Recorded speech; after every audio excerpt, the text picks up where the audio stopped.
Welcome guys. Mister Majnu explainer पर आपका स्वागत है। कहानी की शुरुआत में हमें जैक नाम के एक आदमी को दिखाया जाता है जो अभी अभी सोकर उठा है। वो उठते ही अपने रेडियो को ऑन करता है, लेकिन उसमें से कुछ भी नहीं आवाज आ रही थी। जैक को लगता है कि शायद रेडियो खराब हो चुका है। आगे वो अपने कुछ दोस्तों को फोन करने की भी ट्राई करता है, लेकिन उसका फोन भी नहीं चल रहा था। जिसके बाद वो तैयार होकर अपने ऑफिस के लिए रवाना होता है। रास्ते में वो अपनी कार में पेट्रोल डलवाने के लिए एक पेट्रोल पंप पर भी रुकता है, लेकिन दुकान के अंदर जाकर वो देखता है कि कैश काउंटर पर कोई आदमी नहीं था। वो किसी को इधर उधर ढूंढने की कोशिश भी करता है, पर तभी उसे किचन में से धुआं आता हुआ दिखाई देता है। जैक देखता है कि वहाँ पर कोई पानी उबालने के लिए रखकर वहाँ से चला गया है। वहीं पास ही में एक टॉयलेट का दरवाजा अंदर से बंद था, तो जैक को लगता है कि अंदर कोई जरूर होगा, लेकिन जब वो उसके अंदर देखता है तो वहाँ पर कोई नहीं था। फिर जैक उस जगह से थोड़ा आगे जाता है और देखता है कि पिछली वाली सड़क भी नहीं बल्कि सड़क पर भी कोई नहीं था। अब जैक को थोड़ा अजीब लगने लगा था, लेकिन फिर वो सोचता है कि चलो ऑफिस जाकर देखते हैं कि वहाँ पर कोई ना कोई तो जरूर मुझे मिल जाएगा। फिर थोड़ा आगे जाने पर उसे घर में कुछ मूवमेंट होती हुई दिखाई देती है, तो जैक तुरंत अपनी कार रोककर उस घर में चला जाता है। वो दरवाजा खटखटाता है तो वहाँ पर कोई नहीं था। आखिर में परेशान होकर जैक कांच तोड़कर अंदर चला जाता है। वो देखता है कि घर तो पूरा खाली पड़ा था और किचन में पानी का पाइप टूटने की वजह से पानी लीक हो रहा था। इसलिए जैक उस पानी की सप्लाई को बंद कर देता है और उस घर से बाहर निकलकर अपने ऑफिस की तरफ आगे बढ़ता है। थोड़ा आगे जाने पर उसे सड़क के बीचों बीच एक गैस का टैंकर खड़ा हुआ दिखाई देता है। वो उस टैंकर के अंदर जाता है और वहाँ पर पड़ी हुई एक वॉकी टॉकी से किसी से बात करने की ट्राई भी करता है, लेकिन उसमें से भी उसे कोई रिप्लाई नहीं मिलता। फिर जैक वहाँ से थोड़ा आगे जाता है तो वो शहर पहुँच जाता है, लेकिन वहाँ पर भी उसे कोई इंसान नहीं दिखाई देता। अब यहाँ पर जैक थोड़ा सा डरने लगा था और उसे लग रहा था कि मैं कोई सपना तो नहीं देख रहा, क्योंकि ऐसा हो ही नहीं सकता था कि सभी लोग रातों रात गायब हो जाए। तभी जैक को एक जगह से धुआं निकलता हुआ दिखाई देता है, तो वो सोचता है कि शायद वहाँ पर तो जरूर कोई होगा, लेकिन वहाँ पर जाकर वो देखता है कि वहाँ तो एक प्लेन क्रैश हो रखा था। इसके बाद जैक अंदर जाता है तो वहाँ पर कोई भी इंसान नहीं था।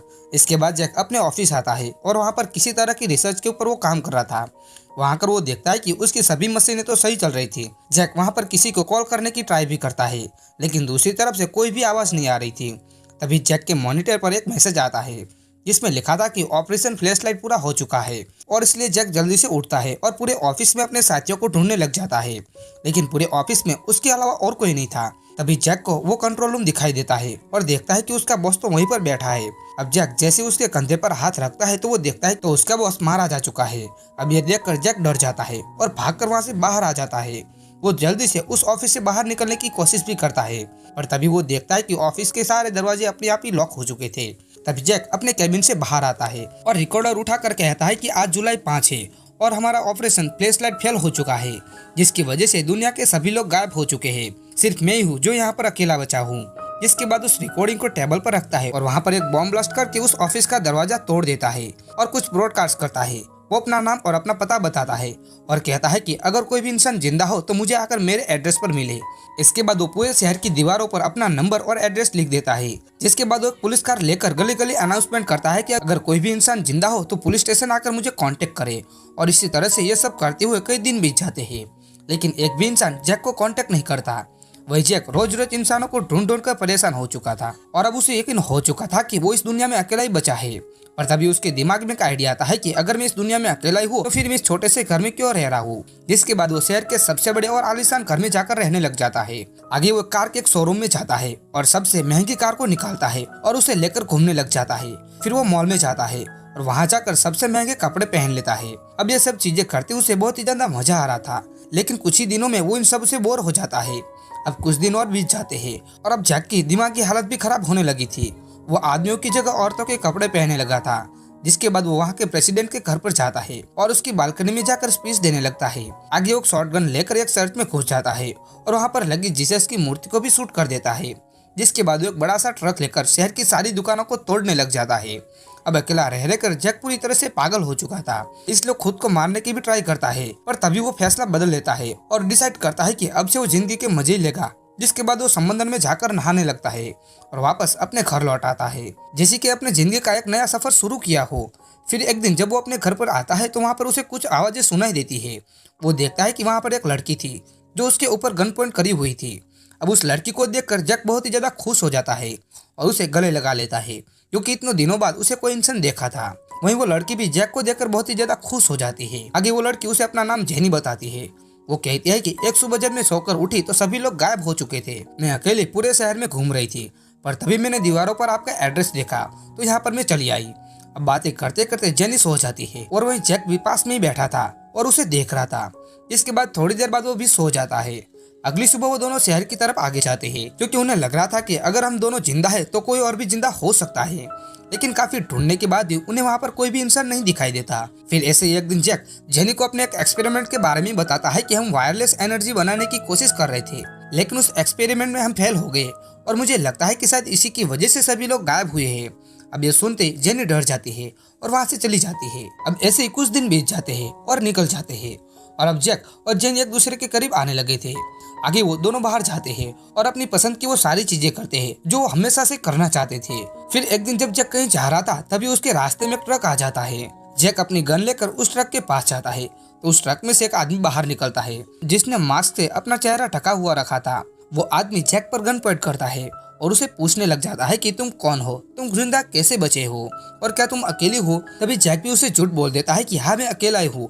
अब यह सुनकर वो आदमी अपना मास्क उतारता है और जैक से कहता है कि मुझे तो लग रहा था कि इस दुनिया में सिर्फ मैं ही बचा हूँ। पर तभी जैक की वॉकी टॉकी में से जेनी की आवाज आती है जिसे सुनकर वो आदमी कहता है कि आवाज किसकी है। तब जैक उसे सब कुछ बता देता है कि मेरे साथ एक लड़की है। अब यह सुनते वो आदमी कहता है कि मुझे भी अपने साथ ले चलो। आगे वो घर पहुंच जाते हैं पर वो दोनों जेनी को देखते ही रह जाते हैं क्योंकि उसने एक बहुत ही ज्यादा खूबसूरत सुंदर ड्रेस पहनी हुई थी। तभी वो आदमी उन दोनों के पास आकर उन्हें गले से लगा लेता है और कहता है कि अच्छा है अब मैं अकेला नहीं हूँ। जिसके बाद वो उन्हें अपना नाम हैप्पी बताता है। अब वो तीनों एक साथ बहुत ही ज्यादा खुश रह रहे थे, वो साथ में घूमते फिरते रहते थे। फिर एक दिन वो तीनों एक जंगल में कैंपिंग करने के लिए भी चले जाते हैं। अभी हैप्पी उन्हें बताता है कि एक बार मेरे और मेरे दोस्त के बीच लड़ाई हो गई थी और उसने मुझे इतना मारा था कि मुझे लग रहा था कि मैं मर चुका हूँ। पर मुझे जब होश आया तो मेरे आसपास कोई नहीं था और तब मुझे पता चला कि मैं इस दुनिया में अकेला ही बचा हूँ। तभी जेनी कहती है कि मैं उस दिन बाथरूम में हेयर ड्राइव यूज कर रही थी, तभी मुझे जोर का एक झटका लगा और मुझे लगा कि मैं मर गई हूँ, लेकिन जब मुझे होश आया तो सारे इंसान गायब हो चुके थे। तभी जैक कहता है कि मैंने भी उस रात ऑफिस में हुई एक लड़ाई की वजह से परेशान होकर नींद की गोलियां खा ली थी, लेकिन फिर सुबह उठते ही इस दुनिया में अकेला ही बचा था। कुछ देर के बाद वो सभी लोग सो जाते हैं, लेकिन तभी जेनी को बाहर किसी के गाने की आवाज आती है। फिर जेनी जब बाहर आती है तो वो हैप्पी को वहाँ पर देखती है जो कब्र पर खड़ा होकर गाना गा रहा था। जेनी को लगता है कि इसको डिस्टर्ब करना सही नहीं है, इसलिए वापस आकर सो जाती है। अगली सुबह जैक अपने किए हुए एक्सपेरिमेंट की जांच कर रहा था, जिस दौरान वो हैप्पी और जेनी को साथ में जॉगिंग करते हुए देख लेता है। जेनी उसे पूछते है कि तुम्हारा फ्रेंड तुम्हें मारना क्यों चाहता था। तब हैप्पी कहता है कि मैं उसकी पत्नी के साथ 700-700 खेल रहा था, फिर मैंने उसके पति को मार डाला। अब ये सुनते जेनी घबरा जाती है और वहाँ से चली जाती है। फिर घर आते जैक जेनी से पूछता है कि क्या हुआ, तुम रो क्यों रही हो, जिस पर जेनी कहते हैं कि कुछ भी नहीं। फिर जैक हैप्पी से पूछता है कि जेनी को क्या हुआ है। हैप्पी कहता है कि पता नहीं, मैंने तो उसे कुछ भी नहीं कहा। अब जैक और हैप्पी के बीच में लड़ाई हो जाती है और जैक अपनी कार लेकर वहाँ से चला जाता है। तभी हैप्पी को भी गुस्सा आ जाता है और वो भी एक गाड़ी लेकर जैक के पीछे पड़ जाता है। वह इन दोनों का गुस्सा देखकर जेनी भी अपनी कार लेकर उनके पीछे जाती है। तभी जैक हैप्पी की गाड़ी से टकराता है और एक गड्ढे में जाकर गिरता है, लेकिन इससे किसी को भी चोट नहीं आई थी। इसके बाद ये दोनों फिर से लड़ने लग जाते हैं, पर तभी जेनी उन दोनों पर गन पॉइंट करती है और कहती है कि आपस में लड़ना बंद करो। अब वो दोनों उसकी बात मान जाते हैं और जेनी के साथ वापस घर जाने लग जाते हैं। तभी रास्ते में जैक उनसे कहता है कि जिस घटना के बाद सभी लोग गायब हुए थे वो वापस होने वाली है और इसमें अब हम तीनों भी गायब हो सकते हैं। अब ये सुनते वो दोनों डर जाते हैं। इसके बाद वो तीनों जैक के ऑफिस जाते हैं, जहाँ पर जैक देखता है कि कल सुबह 6 बजे वो घटना दोबारा से होने वाली है। अब इन तीनों को कैसे भी करके इसको रोकना था, पर तभी एक लाल रंग की रोशनी आती है और इन तीनों को अजीब अजीब चीजें दिखाई देती है। हैप्पी को लगता है कि दुनिया उल्टी हो गई है और वो उल्टा चलने लग जाता है, लेकिन फिर कुछ ही मिनटों में सब कुछ नॉर्मल हो जाता है। तभी हैप्पी और जेनी एक दूसरे को गले लगा लेते हैं, जो देखकर जैक को जलन होती है। आगे जैक अपना रिकॉर्डर ऑन करता है और उसमें कहता है कि आज जो कुछ भी हुआ वो सिर्फ एक घटना का छोटा सा हिस्सा था, असली घटना तो कल होने वाली है और उसका मेन रीजन है मेरे ऑफिस से निकलता हुआ रेडिएशन। अगर हम मेरे ऑफिस को खत्म कर देंगे तो सब कुछ नॉर्मल हो जाएगा। इसके बाद वो तीनों एक गोडाउन में जाते हैं, जहाँ पर ट्रक भरकर बारूद पड़ा हुआ था और इतना बारूद काफी था जैक के ऑफिस को बर्बाद करने के लिए। आगे हैप्पी उस ट्रक को लोड करके ऑफिस की तरफ निकल जाता है और वहीं जैक और जेनी उसके साथ चल रहे थे। इसी दौरान जैक जेनी से कहता है कि हम दोनों पहले कितने क्लोज थे, लेकिन हैप्पी के आने के बाद तुम मुझसे दूर जा रही हो, इसलिए अब तुम सच बताओ कि तुम मुझे पसंद करती हो या नहीं। जेनी कहती है कि मुझे तुम दोनों ही पसंद हो, लेकिन हैप्पी को लेकर मेरे अंदर कुछ और ही फीलिंग है। मैं उसको जैसा समझ रही थी वो ऐसा इंसान नहीं है, बल्कि वो तो बहुत ही ज्यादा अच्छा है। जिसके बाद वो जैक की कार से निकलकर हैप्पी के ट्रक में जाकर बैठ जाती है। अब ये देखकर जैक को गुस्सा आने लग जाता है, लेकिन वो बेचारा कुछ भी नहीं कर सकता। पर तभी जैक देखता है कि उसका रेडियो अलार्म बज रहा है, जिसका मतलब था कि उसके लैब में रेडिएशन लेवल बहुत ही ज्यादा बढ़ चुका है और अगर ये लोग ट्रक को ऑफिस के पास लेकर भी गए तो ट्रक में पड़ा हुआ बारूद भी ब्लास्ट हो जाएगा और हैप्पी और जेनी वहीं पर खत्म हो जाएंगे। अब जैक जल्दी से ये बात हैप्पी को बताने की कोशिश भी करता है, लेकिन वहीं पर हैप्पी को लगता है कि शायद जैक को उससे जलन हो रही है, इसलिए वो अपना रेडियो ऑफ कर देता है। तभी जैक उसके ट्रक के आगे अपनी गाड़ी लाकर खड़ी कर देता है और उन दोनों से कहता है कि क्या तुम दोनों पागल हो चुके हो? अभी मेरे ऑफिस में रेडिएशन लेवल बहुत ही ज्यादा बढ़ चुका है और अगर वहाँ पर हम ट्रक लेकर गए तो तुम दोनों भी मारे जाओगे। इसके बाद वो दोनों ऑफिस से दूर एक टावर पर जाते हैं, जहाँ पर जैक कहता है कि मुझे शहर जाकर कुछ सामान लाना होगा, जिससे हम इस ट्रक को बिना किसी ड्राइवर के ऑफिस के पास पहुंचा देंगे। जो कहकर वो उन दोनों को वहीं पर छोड़ देता है और खुद कार लेकर शहर की तरफ चला जाता है। उधर हैप्पी और जेनी से अब कंट्रोल नहीं हो रहा था, इसलिए वो दोनों वहीं पर इंटीमेट हो जाते हैं। फिर थोड़ी देर बाद जब वो दोनों बाहर आते तो वो वहाँ पर जैक होता है, जो खुद ही उस ट्रक को ऑफिस के पास ले जा रहा था। दरअसल जैक इस सबका जिम्मेदार खुद को ही मानता था और उसको लगता है कि उसी की वजह से सभी लोग मारे गए हैं, इसलिए वो अपनी जान देकर हैप्पी और जेनी को बचाना चाहता था। इसके बाद वो ट्रक को सीधा अपने ऑफिस में घुसा देता है और वहाँ पर एक जोरदार धमाका हो उससे पहले वहाँ पर एक लाइट शुरू हो जाती है, इसलिए जैक दूसरी जगह पर शिफ्ट हो जाता है। वो खुद को एक बीच पर देखता है और इसी के साथ ही यहाँ पर इस फिल्म का दी एंड हो जाता है। अगर वीडियो अच्छा लगा हो तो वीडियो को लाइक करके यूट्यूब चैनल को सब्सक्राइब कर ले। अगर आप फेसबुक पर देख रहे हो तो फेसबुक पेज को फॉलो कर लीजिए।